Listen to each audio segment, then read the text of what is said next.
this land, this whole property is owned by someone. It doesn't bite, but nice to do that. I'm sorry. This whole property is owned by somebody, and a group of people decided to come here and squatter in this property. They just came in and squatter. And eventually what happens is that the owner comes and says, hey, this is my property. What are you doing here? Well, we're gonna stay here. So he calls the police and the government, and eventually they try to work out a deal where they will pay the owner for this property. It takes many years for that to happen. Just barely last year, we were able to start making payments on this land. And this community has been around for about 10 years. That one is about 13 years. This one is a little new. So everyone who lives here don't have papers yet because they don't want to pay. Just a few had paid. Like we already started making payments because we want the papers of this property, this land, because we already have a building. So this is the story here. There's no electricity yet. There's no water, and there is no sewer system. So it's really dark at night here. And also, the way we get water is a truck drives around and with a big water tank, and they sell water. And we have a water tank over here. We have a water tank, and we buy water from the guy, $40 for that water tank. And then we have plumbing going inside the soup kitchen, and now we have water. And we don't have sewer system, so the water goes out into our outhouse. That's the restaurant right there. See, if you dig about 2-3 feet here, you'll find water, because this used to be a lake many years ago. So it's really hard to do restrooms here. So we're gonna have to do something else for the restrooms, like do a septic tank, a tall septic tank, and on top the restrooms. But that's something for the future. So most of the people here are very poor. They live day by day, literally. They some just go into the city and clean a house, wash a car, or clean a lot, that it needs to be cleaned, whatever they can. Now you got some that have a better job and have a little bit, more means. But you get people here that they haven't eaten all day, but they get a meal here. So let me show you inside real quick, and then we'll get all the donations out.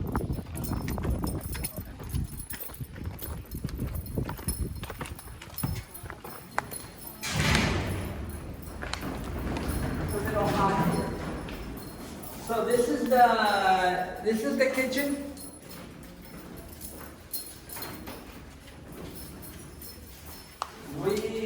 We prep here about 250 meals. Yeah, 250 meals, and we don't get 250 people. We get about 120 that come and eat. But it's mostly women with their children, and they bring their Tupperwares and they take home with the husband. So they eat here, and we serve between 100 to 120 meals, and the rest is to go. So we serve lunch they eat late lunch in Mexico, from 2 to 4.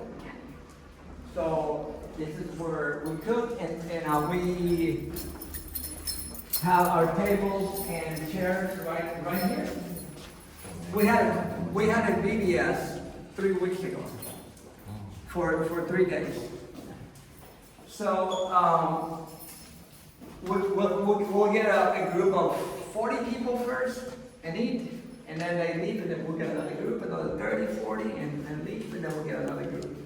So it's from 2 to 3:30 that we serve all the food. By then, everything is gone. All the food is gone. Like I said, it's mostly women and children. You'll see a few men that they come and eat. So they get a meal, and also they get rice and beans. Let me show you. John provided. I'm able to get some rice and beans. If not, I just buy them. And we bag them in something like this. Let me show you.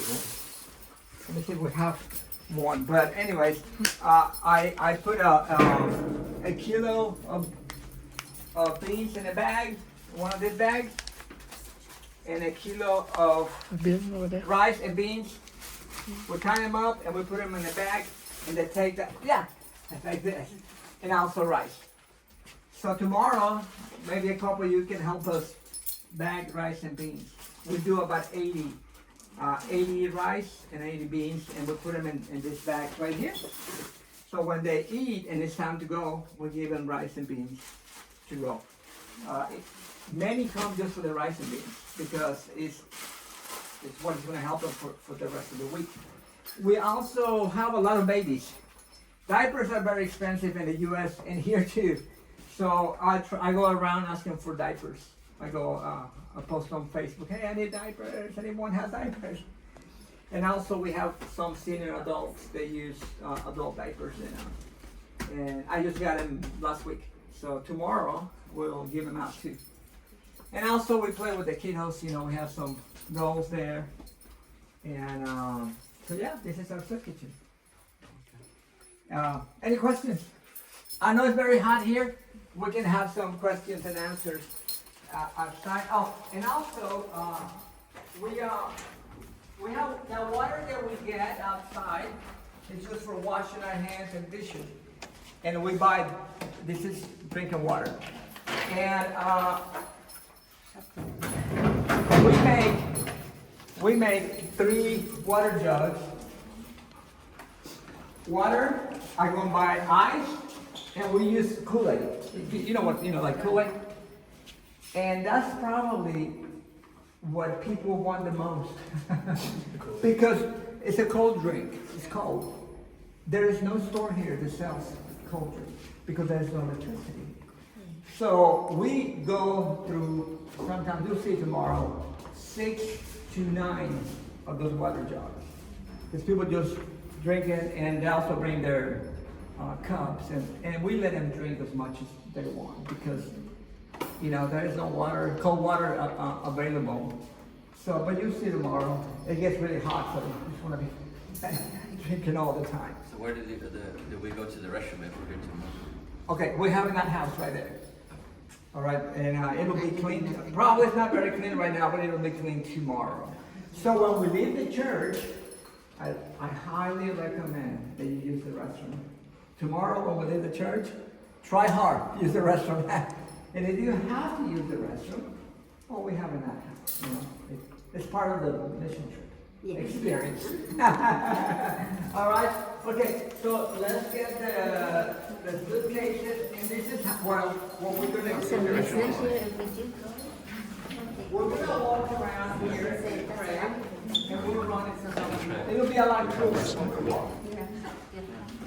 And we'll tell, yeah. Do you do this once a week or the soup kitchen? 2 days a week. Sometimes 1 day. It just depends if we have the money. It takes $250 for 1 day, for 250 meals. So it's $1 a meal plus a drink. So some weeks we have for 1 day, some weeks we have for 2 days, and sometimes, rarely we have for 3 days. But so it just depends if we get the money. So we'll go around, do some prayer walk. We'll run into some people. We'll say hi. We'll tell them about tomorrow. They already know, but we'll remind them because they forget. And we want to tell them that we have clothes and shoes too. shoes. Shoes and clothes. And what would happen is when they come and eat, we have a couple tables on here, and people would line up, and we'd let them pick, I don't know, 4 items per person. All right, and we tell them, hey, we have shoes and clothes, so come to the soup kitchen tomorrow to eat and get some donations. So that's what we'll do now. Sounds good? Yeah, sounds great. Questions? You said Kool-Aid is very valuable here? Well, Like, that's what they love, no, but that's what we make, and it's cold. and they love it. Yes, because it's not just water, it has flavor. We don't use Kool-Aid, we use another brand. Sometimes I get Gatorade, and they love Gatorade. But Gatorade is very expensive, so. But Kool-Aid is affordable, and they don't care. You know, as long as it has flavor, like lemonade, like what we drank today, it's called Suco. That's the name of it. Yeah. So let's bring everything out of the Yeah. van and just put them in, put everything in the dining room. So they only take 4 pieces of clothes? Huh? 4 clothes? 4 items. That'll be for tomorrow. We'll see how many people we get here, and then we'll decide, okay, they can get, for example, if it's you and your wife and your kids, each one of them can get, you know, 2 t-shirts and maybe some shorts or tennis shoes, something like that. Yeah. Hermano!